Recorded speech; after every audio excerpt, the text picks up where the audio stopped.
CM Bhajanlal Sharma Uttar Pradesh दौरे पर हैं, सीतापुर में संबोधित कर रहे हैं, सुनिएगा। आवाज तो यहाँ से और सिर्फ बात नहीं निकल प्रबंधों में मैं देख रहा हूँ कुछ तो है जो वास्तव में प्रबंध है। बुद्ध की संख्या में ये नहीं है कि हमारे जो बुजुर्ग है वो ही है, लेकिन युवा प्रबंध भी देख रहा हूँ तो आवाज तो थोड़ा सा ऐसा होना चाहिए कि जिले में कम से कम लगे कि कोई कार्यक्रम प्रबंधन का हो रहा है, आवाज भी उसी हिसाब से। बोलिए भारत माता की, भारत माता की। आज के इस सीतापुर प्रभुत्व कार्यक्रम में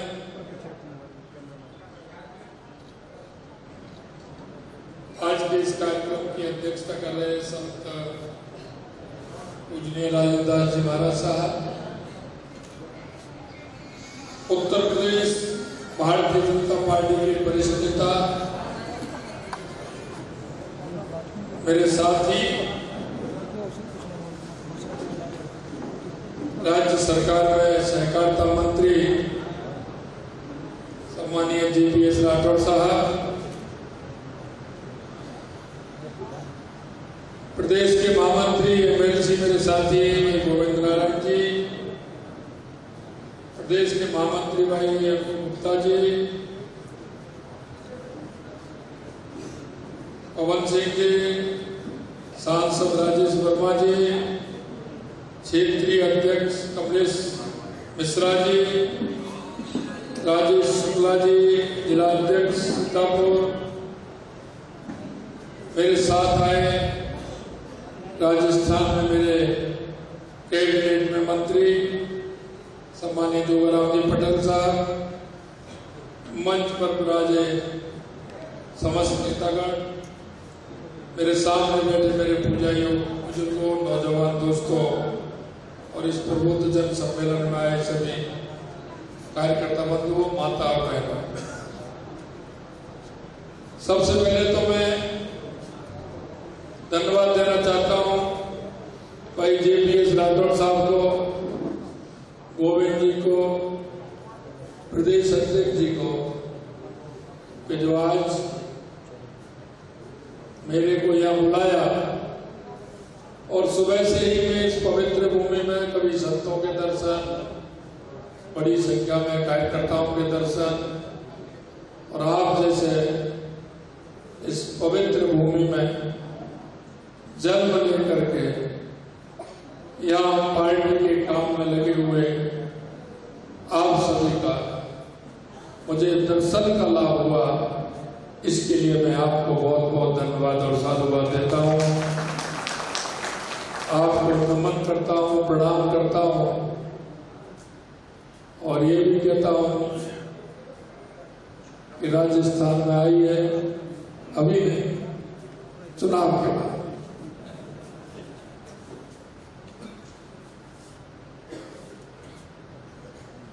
चुनाव के बाद आई है, क्योंकि अभी तो आपको काम करना है,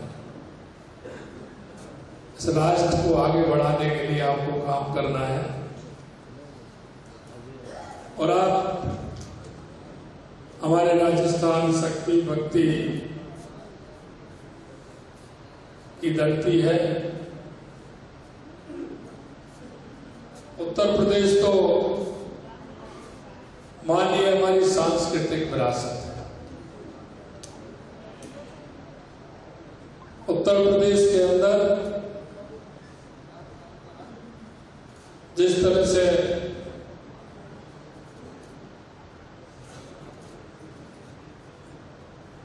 अगर हम देखें, काशी विश्वनाथ हो, तीर्थराज प्रयाग हो, नैमी सारण हो, सीतापुर, जहां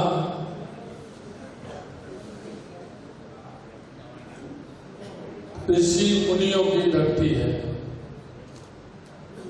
जहां से हमारी संस्कृति का अवतरण होता है, सुखदेव जी महाराज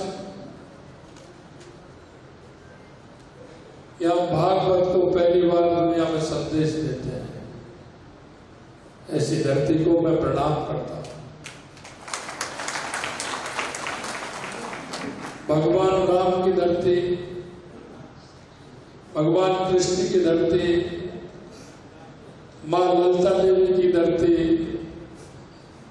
ये हमारी सांस्कृतिक उत्थान की भूमि है।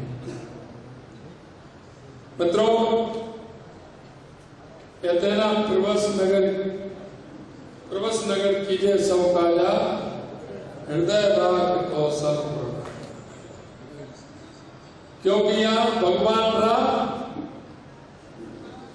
और माता सीता का मिलन है। मैं आपसे इतना भी कहना चाहता हूं कि देश का उत्थान उत्तर प्रदेश में होकर के निकलता है। देश का विकास उत्तर प्रदेश के रास्ते को चलता है। और मैं ये भी कहना चाहता हूं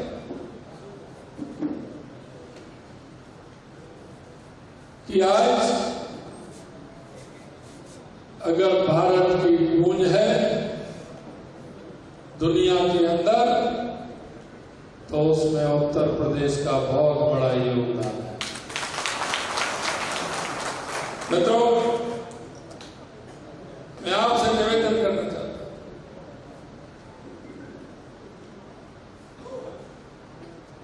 कि आज हम जिस मुकाम पर हैं, जिस स्थिति में है,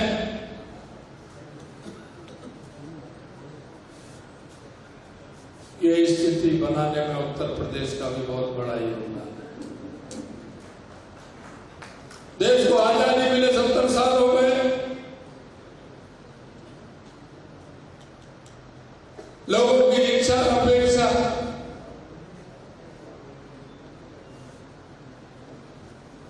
सरकारों से होती है, लेकिन एक सरकार तो वो थी 70 साल तक गरीबी के नाम पर वोट मांगते हैं। 70 साल तक उनके पूज्य नाना जी ने भी गरीबी के नाम पर वोट मांगा, और नानी जी ने भी गरीबी के नाम पर वोट मांगा, उनके पिताजी ने भी मांगा, बीच में एक दो और आ गए, उन्होंने भी मांगा, और अब आप देख रहे हैं वो न्याय यात्रा निकाल रहे हैं, वो भी गरीबी के नाम पर वोट मांग रहे हैं। मैं उनसे कहना चाहता हूं, ये कांग्रेस पार्टी पंचायत से लेकर के पार्लियामेंट तक थी, पूरे देश के अंदर इनकी तूती बोलती थी। कभी आपने अपने ऊपर विचार किया क्या कि जो देश में पंचायत से लेकर के पार्लियामेंट तक थी, वो धरातल पर कैसे आ गई? वो क्षेत्रीय दलों से भी समझौते में 2-5 सीट मांगने की स्थिति में क्यों आई? कभी ये विचार किया क्या? कभी उन्होंने ये देखा क्या? मैं आपसे यही कहना चाहता हूं, जिस पार्टी की नीति ठीक नहीं हो, जिसकी नीयत ठीक नहीं हो, उसका अपना आंकलन भी करना चाहिए। मेरे सामने जो बैठे हैं प्रबुद्धजन, वो अपने अपने क्षेत्र में जहां वो काम करते हैं, वो अग्रणी है। समाज को दिशा देने का आप लोग काम करते हैं, समाज को बढ़ाने का काम आप करते हैं, समाज में लोग आपका विश्वास करते हैं, चाहे वो हमारे डॉक्टर हो, चाहे हमारे वकील बंधु हो, चाहे हमारे इंजीनियर हो, चाहे हमारे प्रोफेसर हो, चाहे समाज के अंदर अग्रणी सेवा में काम करने वाले लोग, क्योंकि समाज उनका अनुसरण करता है। समाज के लोग उनके पास जाते हैं, उनसे सलाह मशवरा भी करते हैं कि हमें क्या करना चाहिए। मित्रों, मैं यही आपसे निवेदन करना चाहता हूं। आप इस देश के नागरिक भी वो है जो समाज को दिशा देने का काम करते हैं। मैं आपसे यही कहना चाहता हूं कि 2014 से पहले का भारत देख लेना और 2014 के बाद का भारत देख लेना।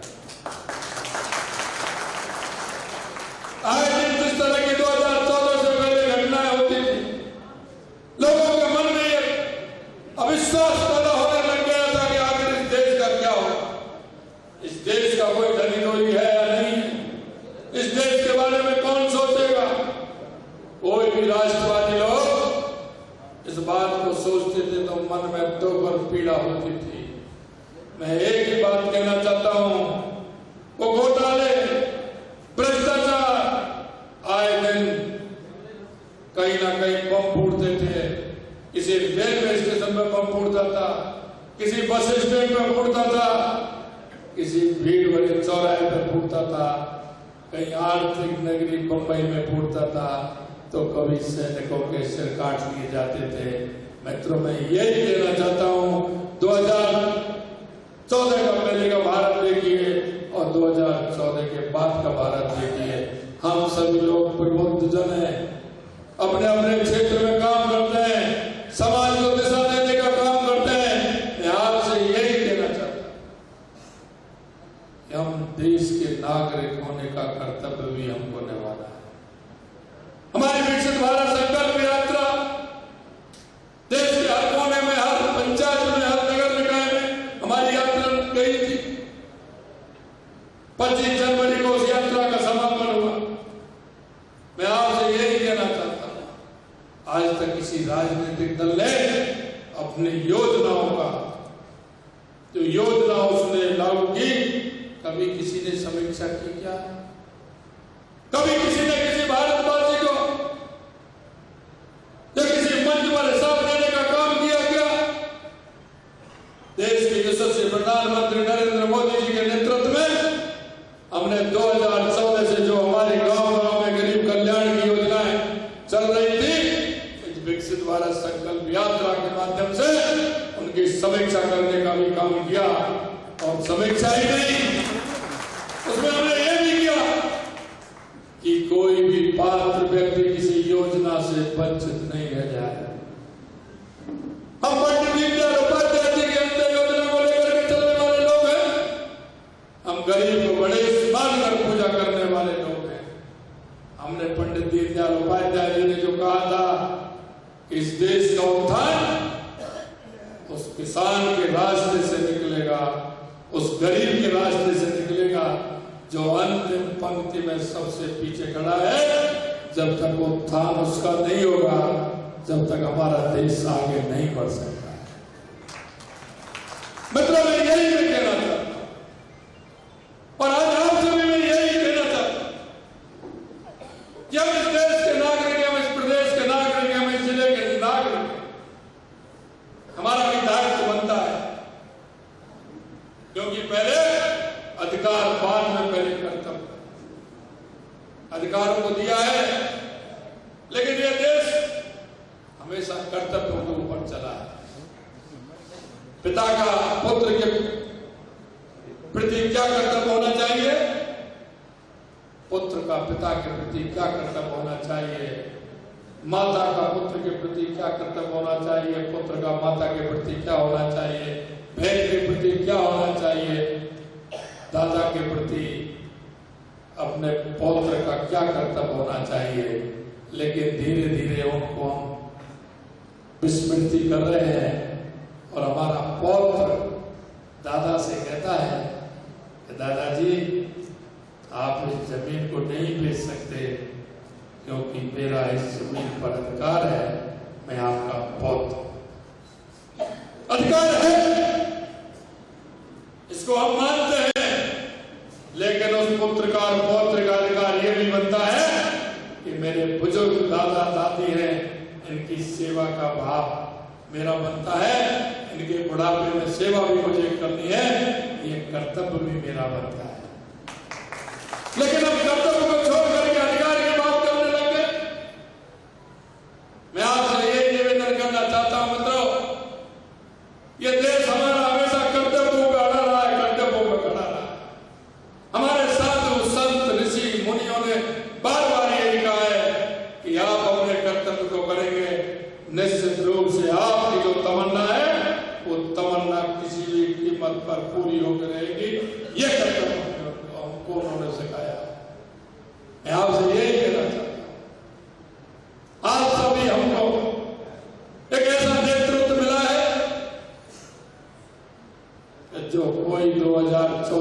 लगातार 10 साल के शासन में कोई उंगली नहीं उठा सकता, कोई किसी तरह का दाग नहीं लगा सकता। हमको इस बात का गर्व है और मैं इसीलिए आप सभी से निवेदन करना चाहता हूं और ये कहना चाहता हूं मित्रों, ये इस भारत मां का सही समय है, यही समय है, यही समय है, यही समय है, यही समय है। मैं आपसे यही कहना चाहता हूं, ये भारत मां का यही समय है, सही समय है। क्योंकि आपको याद होगा, इतिहास भी आपने पढ़ा होगा, 1857 में आजादी की तैयारी हो गई थी, आजादी मिलने वाली थी, लेकिन एक छोटी सी चूक ने हमको 90 साल की दर दर ठोकर खाने के लिए हमारे उन बुजुर्गों को, हमारे उन शहीदों को मजबूर कर दिया। मित्रों, मैं आपसे यही कहना चाहता हूं, यह भारत का स्वर्ण नहीं होगा। मैं कह नहीं सकता कि क्या क्या और होने वाला है। आगे हम कहते हैं कि हमारा ये काम भी हो गया, ये काम भी हो गया, ये काम हो गया। अरे मैं आपसे कहना चाहता हूं, अभी बहुत कुछ बाकी है। ये भारत मां का मुकुट हमेशा ऊंचा रहने वाला है और आने वाले समय में दुनिया में ऊंचा रहेगा, ये मेरा आपको विश्वास है। कौन कहता था मित्रों, कोरोना का समय आया, दुनिया ने कहा कि भारत इतनी बड़ी आबादी वाला देश है, इसमें किस तरह की व्यवस्थाएं होंगी, साधन संसाधन किस तरह से उपलब्ध होंगे, इसमें तो कुछ है ही नहीं। लेकिन आपने देखा होगा, हमने दुनिया को बताने का काम किया। यशस्वी प्रधानमंत्री नरेंद्र मोदी जी के नेतृत्व में हमने आज हमारी सारी व्यवस्था भी की और दुनिया का जब तक टीका नहीं बना था, हमने टीका वैक्सीन बनाने का काम भी किया और दुनिया को बता दिया कि देश में ही नहीं, देश में डबल डोज लगाने का काम भी किया और हमने दुनिया के लगभग 100 देशों में टीका देने का भी काम किया। ये बदलता हुआ भारत, यही हम 2014 से पहले रक्षा क्षेत्र में कोई भी रक्षा क्षेत्र का सामान बनाने का काम नहीं करते थे, बुलेट पे नहीं बनते थे। आज हम आत्मनिर्भर हो गए। दुनिया हमसे मांग कर रही है, हमें आप रॉकेट दीजिए, हमें आप हवाई जहाज दीजिए, हमें आप रॉकेट दीजिए, हमें आप ये दीजिए, हमें वो दीजिए। भारत आत्मनिर्भर हो गया। एक भी सामान हम रक्षा क्षेत्र में हम नहीं खरीद रहे, भारत आत्मनिर्भर हो गया। हम चंद्रमा पे भी पहुंचने वाले ऐसे देश हैं, आज तक दक्षिण ध्रुव पे कोई नहीं पहुंचा, भारत मां के लालों ने करके बता दिया और हम वापस पहुंच गए। बहुत सच्ची बात है, आप सभी जानते हैं। मैं आपसे यही कहना चाहता हूं मित्रों, आगे अभी बहुत काम है, बहुत होना बाकी है, अभी बहुत होना है। इसलिए मैं आपसे यही कहना चाहता हूं, आप जाइए, जनता के बीच में जाइए, आप अग्रणी हैं, आगे बन करके चलिए, क्योंकि जनता आपसे अपेक्षा। आने वाले समय में कार्यकर्ता के उत्साह से, इस मंग से और कार्यकर्ता जिस मन से लगा है, हम 80 की 80 सीट जीतेंगे। मोदी जी ने आप जैसे छोटे कार्यकर्ता को मुख्यमंत्री बनाया था, अब आप क्या मैसेज देना चाहेंगे कार्यकर्ताओं को? बड़ी बात ये भारतीय जनता पार्टी है और भारतीय जनता पार्टी कार्यकर्ताओं की पार्टी है और भारतीय जनता पार्टी इसीलिए है क्योंकि इसमें हर कार्यकर्ता का ध्यान रखा जाता है और हर कार्यकर्ता इसमें कुछ भी बन सकता है। सर, नैमिषारण्य में दर्शन किए